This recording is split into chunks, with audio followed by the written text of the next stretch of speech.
araba ye septembre kalo tile fɔlɔ san 2000 ani 21 a kɛ to ɲini belebele an b'o kɛ lajɛbaga ni lamɛnbaga kelen-kelenna bɛɛ lajɛlen fɛ sabula jɛmukan ye a wagati jɛ ka aw fo ka aw waleɲuman dɔn aw mana kɛ yɔrɔ yɔrɔ Mali kɔnɔ ani Mali kɔ kan ko bɛɛ lajɛlen k'i bisimila Renouveau sɔgɔmada kunnafoni kɛnɛ sigira.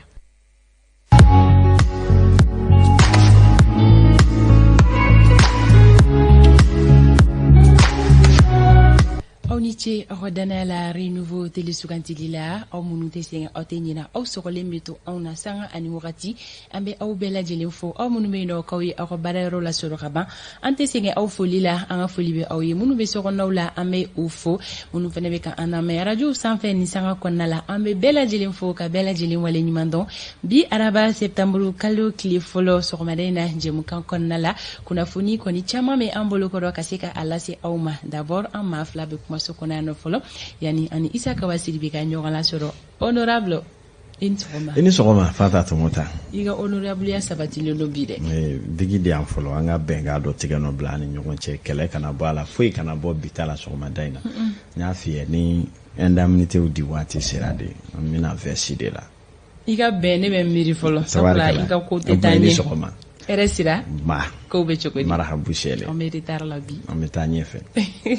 ka yira kanubagaw la k'a fɔ sɔgɔmada in na jɛmukan an bɛna kuma fɛn minnu kan olu filɛ fɛn bɛ tali kɛ MINUSMA ale kɔni ka kalo 3 jateminɛ gafe u ye o bɔ ka kɛɲɛ ni an ka jamana bɛ lahala min kɔnɔna la lakanako na sira fɛ Isa Kabasidi bɛ ale bɛna ka na o kunnafoniyaw ka o di an ma o fɛnɛ kɔfɛ an bɛ taga sankaw fɛ yen nɔ fɛn min kɔni ye sankaw ye an y'a ye k'a fɔ san sifinaka dɔw bɛ yen nɔ u y'a yira k'a fɔ jɛkulu caman bɛ yen nɔ olu kɔni dusuma tɔɔrɔlen don ka sababuya kɛ maloforoko dɔ nasira ye min yɛrɛ aménagera ONG dɔ fɛ an bɛna kuma di ma san sifinaka dɔ ma ale ka se ka ɲɛfɔli kɛ an ye ni ɲɔgɔn faamuyabaliya min bɛ sankaw fɛ yen nɔ an ka se ka kunnafoniya sɔrɔ o la kunnafoni dɔ fɛnɛ binna wagati don tɛmɛnenw na ka yira k'a fɔ ko maa min bɛ maaw kunkolo tigɛ fanakaw fɛ yen nɔ ko tɛgɛ kɔni dara a tigi ka yalima ni kunnafoniya in maa bɛ se ka kala turu a la wa o hukumu kɔnɔna la an bɛna kuma di Mamadu Jarama MC ka bɔ fanakaw fɛ yen nɔ ale bɛna o kunnafoniyaw di an ma ni o y'a sɔrɔ la ni kunnafoniya maa bɛ se ka tiɲɛ tigiya walima ni a bɛ nkalontigiya Sori Ibrahim Diallo labɛnw sabatira ka ban sɔni an bɛ ɲɔgɔn la sɔrɔ Hawa Daɲogo ale sera docteur ma bi kɛnɛya kunnafoni bɛ tali kɛ jabɛti bana o de kan sisan an bɛ baaraw daminɛ ni wagati boloda cogo ye ni o ye météo ye.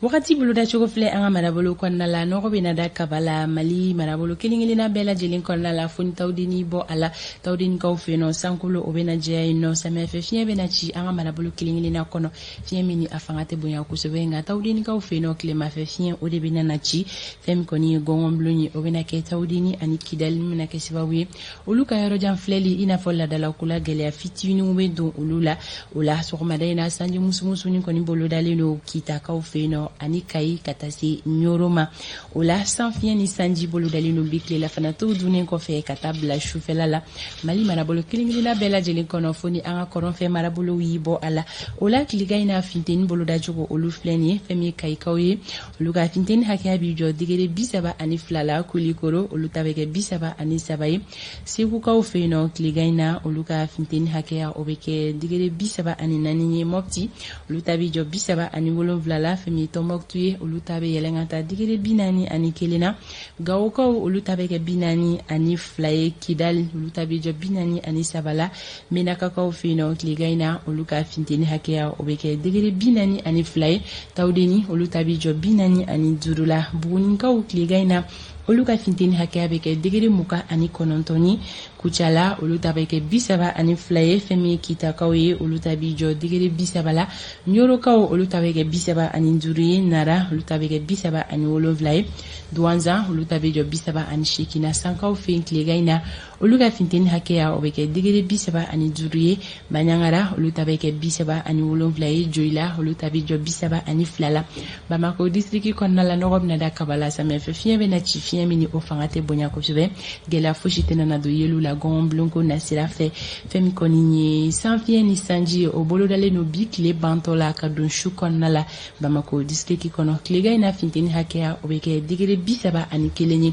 Bamako n'a lamini sɔgɔmada in na kɛnɛ cira nege kanɲɛ 6 tɛmɛlen ni sanga 22 ye tile bena bin bamakuna lamini na nege kanɲɛ 18 o mana tɛmɛ ni sanga 41 ye wagati bolodacogo filɛ sɔgɔmada in na ka di aw ma a kun ye aw ka se ka aw ta n'aw bila dɔn an b'a fɔ ko ala ka bi araba tile hɛrɛ di an kelen kelenna bɛɛ lajɛlen ma amadu el kunare ne bɛ kɛnɛ di ale ma a ka tɛmɛ ni don kibaru ye.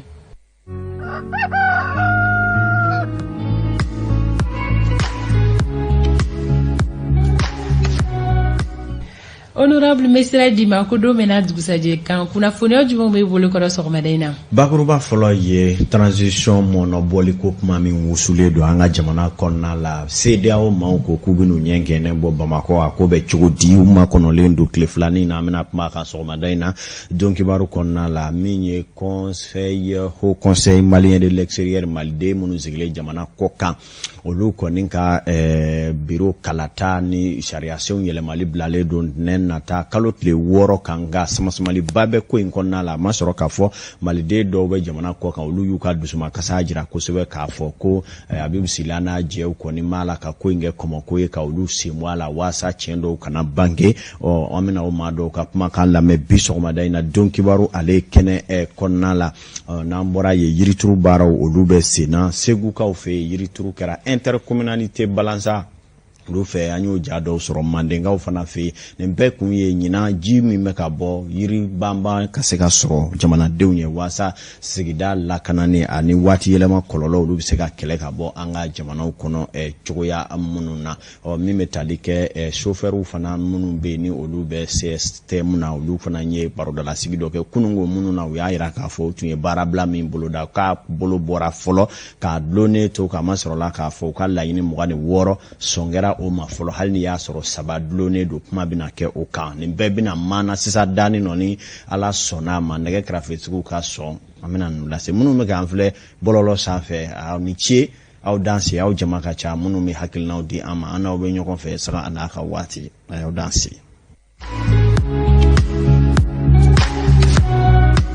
Transition bina kuncɛ 2020 fɔli kɔnɔna na wa tɛna kuncɛ wa nin ye ɲininkaliba ye maliden caman b'a la ka min sɛmɛ i yɛrɛ la ko dɔw don cogo n'o bɔ cogo bɛ ka dɔw sira ko dɔ na kɛ faga ɲɛmaw kɔnɔ mɔnɔbɔli ko la maa dɔw bɛ yen minnu kɔni ye kɛrɛfɛmaw ye dɔw b'a fɔ kuma ma bɔ baladenni da k'a bɔra balaba de da dɔw bɛ ka hakilina dɔw yira ka laɲini ni wulikajɔw kɛ ko dɔ ka fara transition kunumɔ kan o maaw la funɛngɛni jɛkulu dɔw ni maa wɛrɛw farala ɲɔgɔn kan ka bɔ yen fɔ ka se ɲɔrɔngaw fɛ Buye ale kɔni ye sɛkinɛ kalandenw wele olu fana wulila ka jɔ kɛ ka taamaba kɛ ko dɔ ka fara transition jɔ kunumɔ kan ani barodaw la min ye fiɲɛ cifa ka ɲi maa dɔw fa fɛ a ko la olu bɛ laɲini na fiɲɛ yɛrɛ cifa ma ɲi minnu fa fɛ olu ko hali misikara jarati ti fara nka minnu yɛrɛ fana ko k'olu ta ye jamana ko ye olu ko bɛnka de ye bɛnka ye min dir'u ma kalo 18 n'u ye se ka min k'o kɔnɔ u k'o kɛ o ma ba lɛni u ka i k'a dɔn fanga yɛrɛ di jamana kalataw ka kɛ nin bɛɛ lajɛlen hakilina ye nka ŋunuŋunu k'a durule diɲɛ kɛlen don ɲɔgɔn galanso ɲɔgɔnna ye diɲɛ kɛlen kɔmɔko ye anw ni jɛkulu dɔw bɛ jɛkulu kelenw na o dɔ ye farafina worodugu yan va CEDEAO olu kɔni ye sɔrɔnadonba ye Mali la kabi ko ninnu daminɛna o kama olu ko nin ko in bɛ cogo min na an kana ɲɛɲini hakilijiginw ka kɛ o de la CEDEAO ka jɛkulu dɔ bɛna bisimila an ka jamana kɔnɔ a tɛna mɛn waasa kana kuma ko ninnu kan na min ma bɔ o la o n'a kɛ bɛɛ bilasira sira ye an ka kibaruya ɲinina Fatumata Labas Ture ale b'a ɲɛfɔ an ye. CEDEAO ka cidenw n'o ɲɛmɔgɔ ye Goodluck Jonathan ye n'ale ye Nigeria jamana ɲɛmɔgɔ kɔrɔ ye olu makɔnɔnen don Bamako nin dɔgɔkun laban in na kunnafoniyaw y'a yira k'a fɔ ko ci in ka kan ka daminɛ septembre kalo tile 5 u ka baara bɛna tali kɛ fɛn min kan o de ye ka jateminɛ kɛ furancɛ fanga ka baaraw kan ani gɛlɛya min n'o nana yɛrɛ sɔrɔ furancɛ fanga kɔnɔna la kabiri mai kalo tile 24 n'o bɛ sanga ni fanga dafiriko 2nan ye ni bandaw n'a ka minisiri ɲɛmɔgɔ Moktar Wan ka fanga dafirili ye ni furancɛ fanga tako 2nan n'ale daminɛna kalo 9 kɔfɛ kalo 18 min ni furancɛ fanga ɲɛmɔgɔw ni diɲɛ selike 4 jamana ɲɛmɔgɔw kun bɛn'a kan ko kalo 18 kɔfɛ kalataw ka kɛ walasa jamana k'a yɛrɛ sɔrɔ da fanga dafiriko 2nan ye o nana kɛ sababu ye ka siga don layidu ninnu na ni wagati in na gɛlɛya belebele yɛrɛ ye min ye o bɛ tali kɛ furancɛ fanga kuntagala janyani na o min ye ko ye ni politiki ɲɛmɔgɔ dɔw ma sɔn a ma n'o ye ka dɔ fara kalo 18 kan min kɛra charte kan ye transition ɲɛmɔgɔw ani jɛnseli kɛ naani jamana ɲɛmɔgɔw ni ɲɔgɔn cɛ walasa jamana k'a yɛrɛ sɔrɔ n'a bɛ fɔ ma retour à l'état constitutionnel nga politiki ɲɛmɔgɔw fana cɛla olu dɔ bɛ yen ka fara sigida lafasatɔnw kan n'o ye société civile ye olu y'a laɲini k'a fɔ ko dɔ ka fara kalo 18 kuntagala kan walasa kalata ɲumanw ka se ka boloda ani jamana ka se ka fiɲɛbɔda kura sɔrɔ nin fɔɲɔgɔnko ninnu kɔnɔna de la CEDEAO ka cidenw n'o ɲɛmɔgɔ ye Goodluck Jonathan ye n'ale yɛrɛ jan bɛ Mali lahalaya la CEDEAO ka ci sira fɛ kabini san 2020 kunnafoniw y'a yira an na k'a fɔ ko septembre kalo tile 5 Goodluck Jonathan a ka kan ka sigi ka fɔ boloda ni furancɛ fanga ɲɛmɔgɔw ye nga sisan ɲininkali min n'o bi bɛɛ lajɛlen kunna o de ye k'a dɔn yalima a bɛna se ka ni maa minnu fɔlen don ɲɔgɔn kɔ n'o ye furancɛ fanga ɲɛmɔgɔw ani politiki ɲɛmɔgɔ minnu ma sɔn furancɛ fanga kuntagala janyani ma ka fɔ ka bɛn kɛ olu ni ɲɔgɔn cɛ wa ale ni jamana sigi ka fɔba n'a bɛ fɔ ma assise nationale ani ka kalataw jateminɛw kɛ ni organe kelen ye n'u ko ma organe unique des élections. a ko kɛlɛ sɛkili sabasiri ye Fatumata Labasi Ture ale ka walawalalu tun ye nin ye bamankan na an y'a fɔ ten tɔ min bɛ tali kɛ Mali ka jamanaden minnu sigiyɔrɔ bɛnnen don jamana kɔkanna ma n'a bɛ fɔ ko les Maliens établis à l'extérieur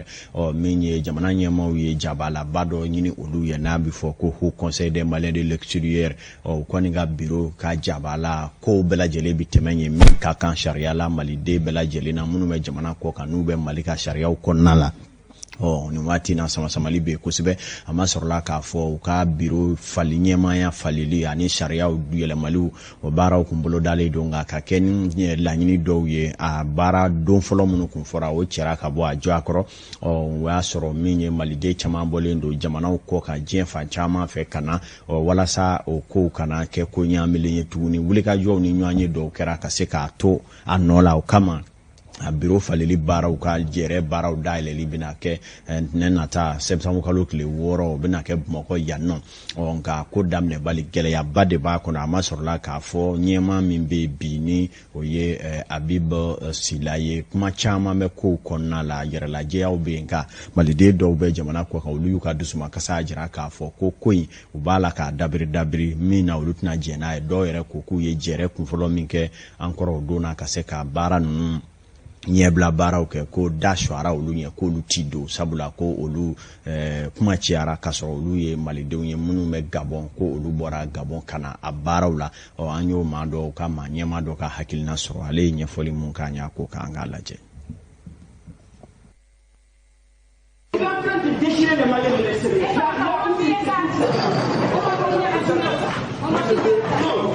Je suis venu au conseil de Bazika Niemade.